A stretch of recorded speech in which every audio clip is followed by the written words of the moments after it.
Nararanasan na rin ng tuloy-tuloy na pag-ulan sa Calapan Oriental, Mindoro. May live report si Victoria Tulad. Victoria?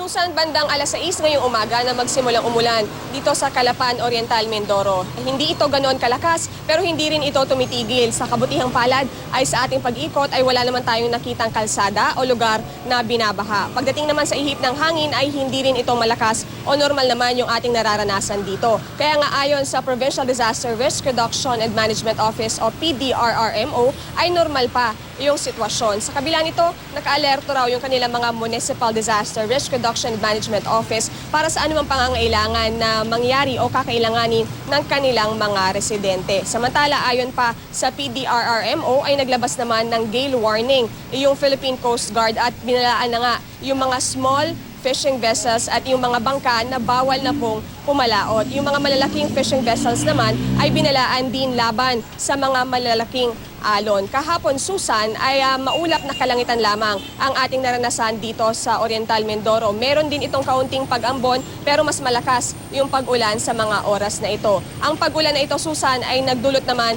ng kaunting traffic dito sa may Calapan Oriental, Mindoro. Yan muna ang latest mula rito. Balik sa iyo, Susan. Maraming salamat, Victoria Tulad.